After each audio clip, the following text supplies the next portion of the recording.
Hi అండి. నమస్తే. అందరూ ఎలా ఉన్నారు? బాగున్నారా? మీరందరూ సంతోషంగా ఉండాలని మనస్ఫూర్తిగా కోరుకుంటున్నాను ఫ్రెండ్స్.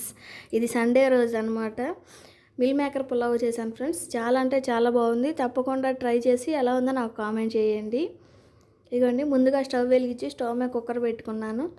ఇగోండి మిల్ మేకర్లు వేడి నీళ్ళల్లో నానబెట్టాను అనమాట. ఇప్పుడు కుక్కర్ వేడెక్కింది ఫ్రెండ్స్. అందులో 4 స్పూన్ల ఆయిల్ వేసుకోండి.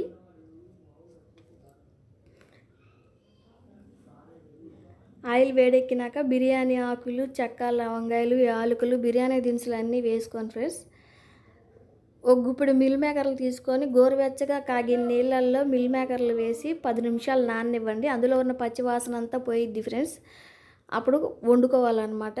వేడినీళ్ళలో నానబెట్టిన తర్వాత వండుకుంటే పచ్చి వాసన పోయి టేస్ట్గా ఉంటాయి అన్నమాట. ఇగోండి ఇవన్నీ దినుసులన్నీ వేగాలన్నమాట ఆయిల్లో. అప్పుడే ఫ్లేవర్స్ అన్నీ బయటకు వస్తాయి అన్నమాట.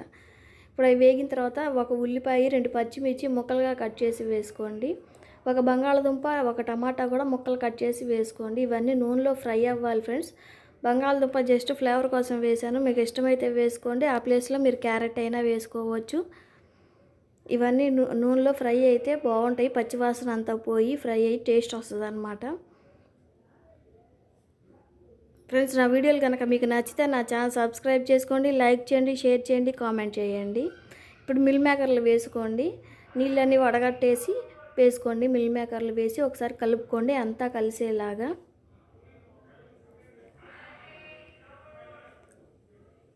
ఇప్పుడు 1 స్పూన్ పసుపు, 2 స్పూన్ల అల్లం వెల్లుల్లి పేస్ట్ వేసుకోండి. కొబ్బరి కూడా వేస్తాను నేను ఫ్రెండ్స్. మీకు ఇష్టమైతే వేసుకోండి, లేకపోతే లేదు. అల్లం వెల్లుల్లి కొబ్బరి పేస్ట్ వేస్తున్నాను 2 స్పూన్లు వేసి కలుపుకోవాలి. ఇప్పుడు 1 స్పూను ధనియాల జీలకర్ర పొడి, 1 స్పూన్ గరం మసాలా, రుచికి సరిపడా కారం వేసి కలుపుకోవాలన్నమాట. అంతా కలిసేలాగా కలుపుకోండి. మసాలాలన్నీ మిల్ మేకర్స్కి పట్టేలాగా కలుపుకోవాలన్నమాట. చాలా బాగుంటుంది ఫ్రెండ్స్. సింపుల్గా చేసుకోవచ్చు అన్నమాట. టేస్ట్ కూడా చాలా బాగుంటుంది. తప్పకుండా ట్రై చేయండి. 3 స్పూన్ల పెరుగు వేసుకోండి. పెరుగు కూడా వేసి కలుపుకోండి. చికెన్ కర్రీలోకి కానీ ఆలు కుర్మాల్లోకి కానీ చాలా బాగుంటుంది. ఇది సింపుల్గా చేసుకోవచ్చు. పెరుగు వేసి అంతా కలిసేలాగా కలుపుకోండి. ఎక్కువ ఫ్రై అవ్వాల్సిన పని లేదు ఫ్రెండ్స్. మిల్ మేకర్లు ఊరికే మగ్గిపోతాయి. 1 or 2 మినిట్స్ ఉంటే చాలు. ఇప్పుడు సరిపడా ఎసురు పోసుకోండి. నేను ఆ గిన్నెతో 1 గిన్నె రైస్ పోసాను, అందుకని 1.5 వాటర్ పోసాను. గిన్నెన్నర నీళ్ళు పోసాను ఫ్రెండ్స్. ఎసురంతా కాగాలన్నమాట. ఇప్పుడు ఇందులో రుచికి సరిపడా సాల్ట్ వేసుకుంటున్నాను. ఉప్పు వేసుకుంటున్నాను. మీకు ఏది వీలుగా ఉంటే అది వేసుకోండి. వేసి కలుపుకోవాలన్నమాట. ఉప్పు అంతా కరిగేదాకా కలుపుకోవాలి. అంతా కలిసేలాగా కలుపుకోండి. ఇప్పుడు ఎసురు కాగాలన్నమాట. ఇప్పుడు కొంచెం కొత్తిమీర, పుదీనా అవి ఉంటే మీ దగ్గర ఏవి ఉంటే అవి వేసుకోండి ఫ్రెండ్స్. నా దగ్గర కొత్తిమీర ఉంది, అందుకని నేను కొత్తిమీర వేస్తున్నాను. వేసి కలుపుకోండి. కొత్తిమీర వేసి ఇప్పుడు ఎసురు బాగా కాగాలి ఫ్రెండ్స్. కాగితేనే అందులో ఉన్న పచ్చిదనం అంతా పోయి బాగా మరిగితే ఇప్పుడు టేస్ట్ వస్తుంది అన్నమాట పులావ్ కూడా. ఇప్పుడు ఎసురు కాగినాయి ఫ్రెండ్స్. బియ్యం పోస్తున్నాను. నానబెట్టుకున్నాను ఫ్రెండ్స్. అరగంట సేపు నానబెట్టుకున్నాను. ఆ నానబెట్టిన బియ్యం వాటర్ అంతా వంచేసి ఈ ఎసురులో వేసుకోండి. వేసి కలుపుకోవాలన్నమాట. అంతా కలిసేలాగా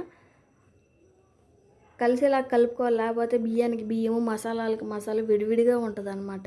బాగా కలుపుకోండి మెల్లగా, లేకపోతే బియ్యం విరిగిపోతాయి. మెల్లగా కలుపుకోండి. ఇప్పుడు మూత పెట్టండి, ఉడుకుతుంది. మధ్య మధ్యలో మూత తీసి చూసుకొని కలుపుకుంటూ ఉండండి, లేకపోతే అడుగు పట్టేసిద్ది. ఇక ఉడుకుతుంది. ఇక మెల్లమెల్ల మధ్య మధ్యలో మూత తీసి కలుపుతున్నాను అనమాట. అంతా మసాలాలు అన్నీ కలిసేలాగా. ఇగోండి ఫ్రెండ్స్, ఉడికిపోయింది. నీరంతా ఎగిరిపోయి పొడి పొడిలాడుతా బియ్యానికి గ్లాసున్నర నీళ్ళు పోస్తే చక్కగా పులావ్ బాగా వస్తుంది అన్నమాట. చూడండి పొడి పొడిలాడుతా ఎంత బాగుందో. తప్పకుండా ట్రై చేసి ఎలా ఉందో నాకు కామెంట్ చేయండి. Mill maker pulao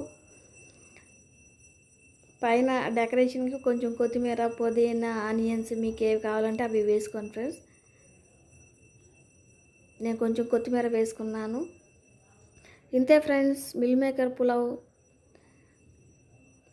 keep watching, take care, bye. మరో కొత్త వీడియోతో మళ్ళీ మీ ముందుకు వస్తాను.